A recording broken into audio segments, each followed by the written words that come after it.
Hello, my name is Sam Allen. I'm the principal at Odin Public School. We want to address a few things regarding our reopening of school for our 2020-2021 school year.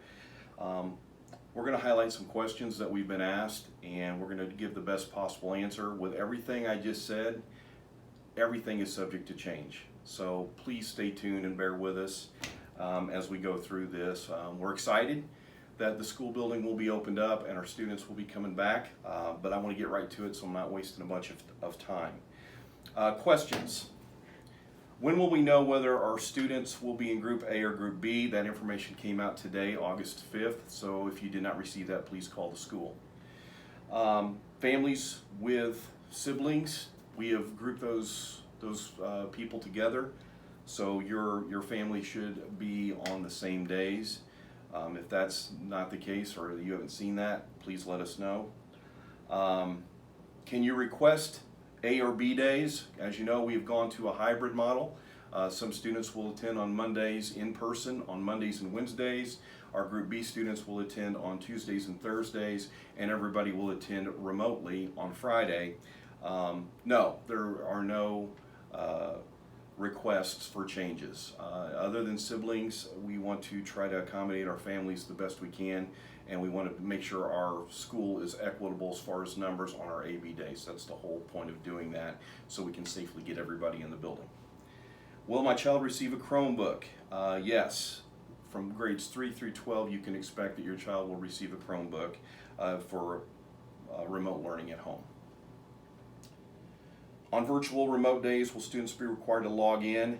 Yes. Teachers will be giving information to students regarding how that process will go, so be patient with us as we get that information to you.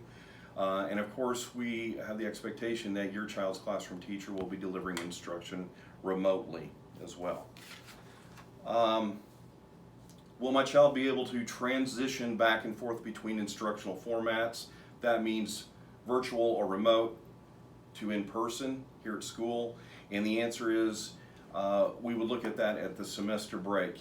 We have to manage our building. We have to be able to make sure that we are able to social distance our kids and make sure our staff and our students are safe. So we're asking that at least half the school year, that if you decide to keep them home and they get their instruction, they receive their instruction remotely, we're going to stay with that for half a year. If you choose to do the hybrid where they come on the 2 days per week, the same format would follow. Will my elementary student get recess in the in-person model? Of course. We have time built into the schedule to allow for that to happen. Will my child get opportunities to take off the masks? Yes. Right now our plan is anytime the child is sitting in their spot in the classroom, the mask can come off and they can have that comfortability to be able to do that. Anytime they're walking in the hallway, going to the bathroom, the mask is on.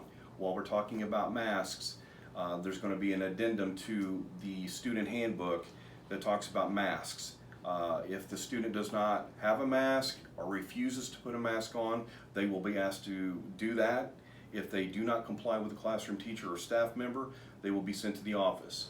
If they do not comply with us, there's going to be disciplinary consequences with that. So please talk to your kids about wearing the mask. And the staff's going to be able to do that. We'll be wearing the masks along with students anytime they're out of the classroom. So I want you to really talk to your child about that. As far as detentions and Saturday schools and disciplinary situations, we're still planning on doing those things. We're going to do those on Fridays. We have staff members that can cover those things on Fridays. So if a student is scheduled for a detention, that detention will be an hour scheduled on Friday, and that information will come out case by case.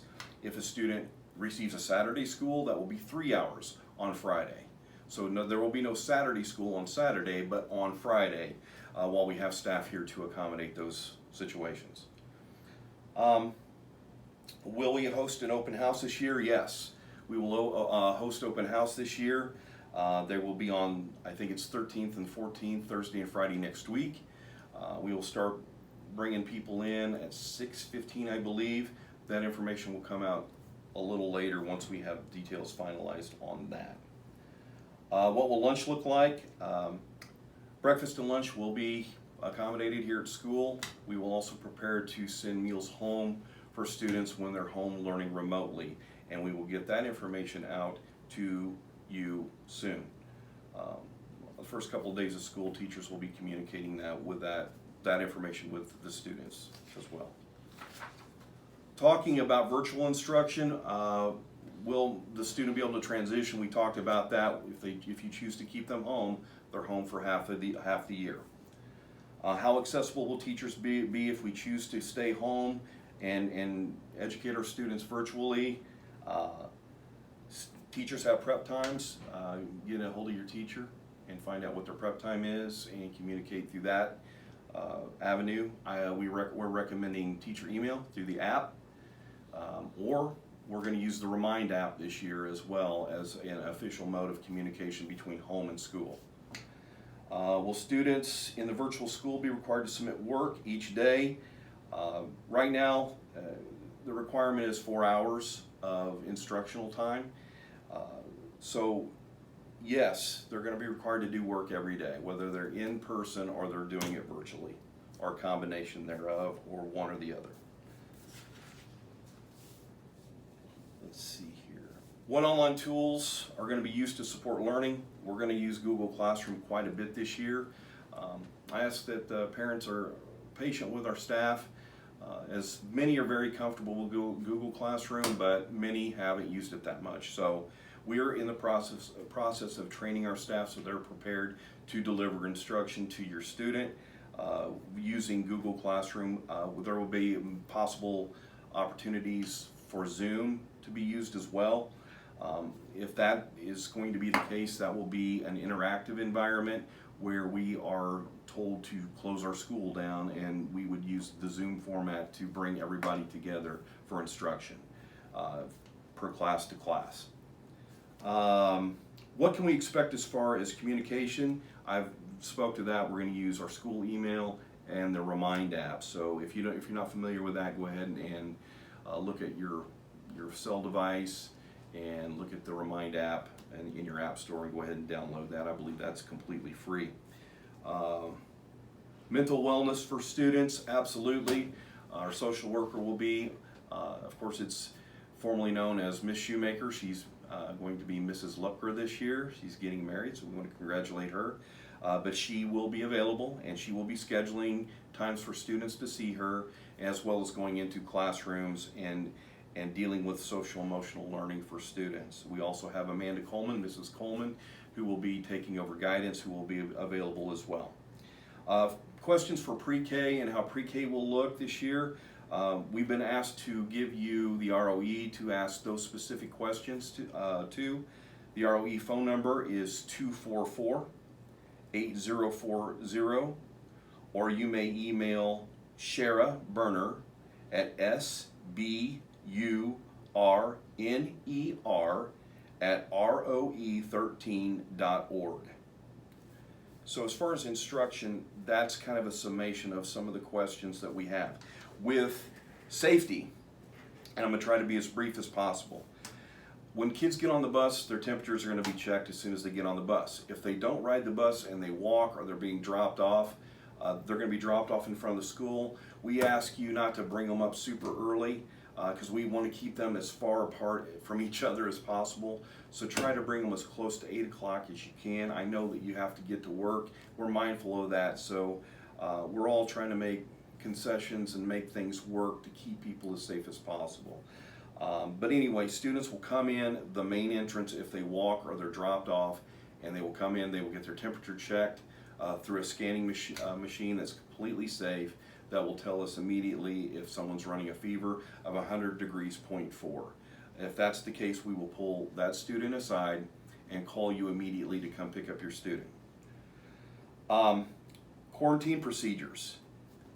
This is going to be kind of drawn out, so please bear with me.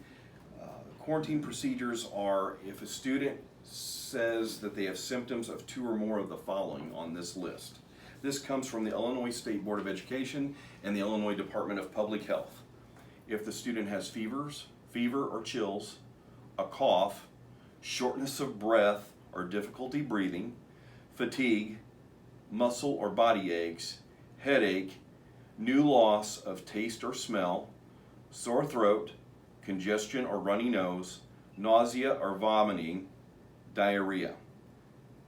Now, a word of caution here, and some of you might be going, well, that could be any of us at any day. I would agree with you. My suggestion is to go ahead and talk to your kids at home about that list and say, listen, you got to be sick. Because if these kids say yes, we're going to assess them every morning when they come into the classroom at 8:20, between 8:20 and 8:30 in the morning. And if they say yes to 2 or more of these, they're coming home. So you're going to get a call really quick. And the last thing we hate to happen is you're leaving your job or whatever the case may be to come pick up your child. So please partner with us to teach them, hey, look, if you're sick, we're going to keep you at home. If you're not sick and you're just trying to get out of school, that's another issue. I will tell you this, that we're not going to debate with students, and we're not going to say, you had a headache yesterday or 10 days ago, you got another headache today. We're not going to debate that with anybody.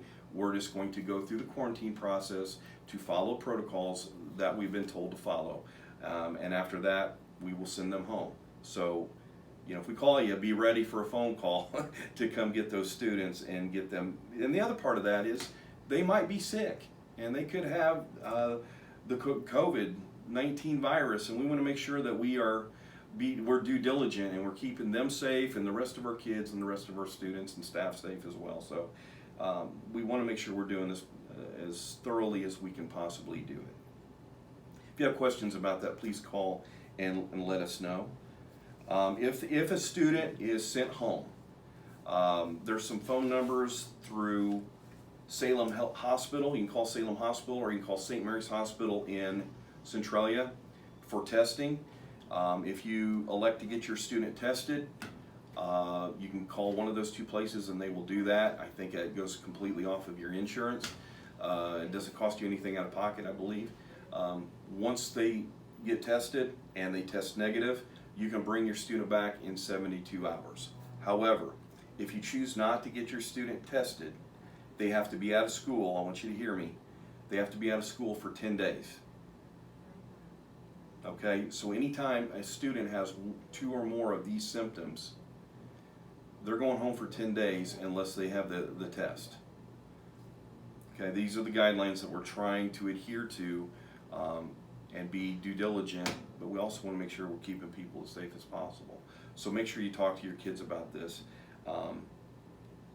If a student or staff member tests positive, that person will be out of school for 14 days until there's no evidence of fever or fever-reducing medications used to lower that. We will quarantine students here at school until you can come pick them up in a safe environment. We will coordinate that through the nurse's office. I can tell you, try to get your kids here on time, because I can tell you between 8 and 9 o'clock in the morning it's going to be very busy here at the school. So, don't bring them in late because we've got things we have to get done. Who's required to wear a mask in the school? Everyone. Everybody from pre-K all the way up to 12th grade, all the staff. As long as we are in the classroom and we are social distance, we'll let people take those things off. But if you're walking in the hallway or you're in the cafeteria or you're in the bathroom, the masks are on. Okay? If a visitor comes, mask is on. I'm just telling you that up front so you know where we're at.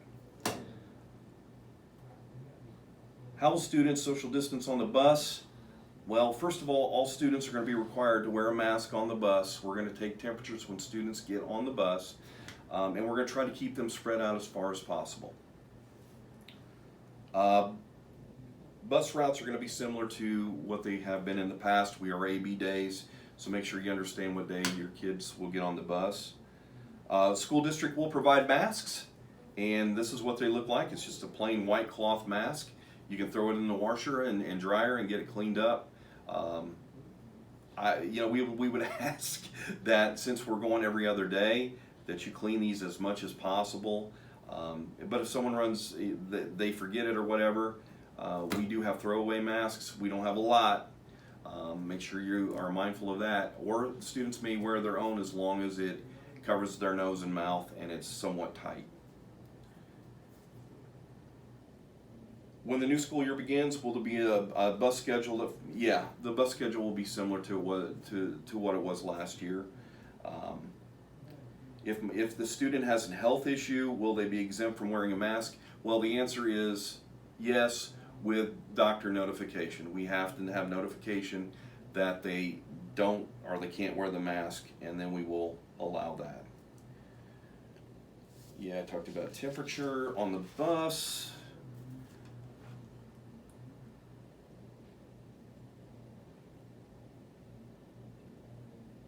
We'll serve lunch and breakfast. We have a plan in place to keep everybody as far apart as possible, especially in the morning. Will parents be notified when students test positive for COVID-19 in their school or extracurricular activities when school begins? We will defer to the health department to get guidance because we do have privacy laws that we have to follow. So we will get their guidance before we disseminate information on what kid or what staff member has COVID-19, if we can even do that. In the event that we have an outbreak of COVID, it's not going to be far-fetched to say that that class will be shut down for some extended amount of time. But these are all things that are subject to change. Please bear with us. We don't have all the answers. But these are things that we're going to try to do to get school started and try to get started as safely as we possibly can. Please, if you have any questions, call the school, let us know. We look forward to seeing you all at the open house and seeing the kids very soon. Thank you very much.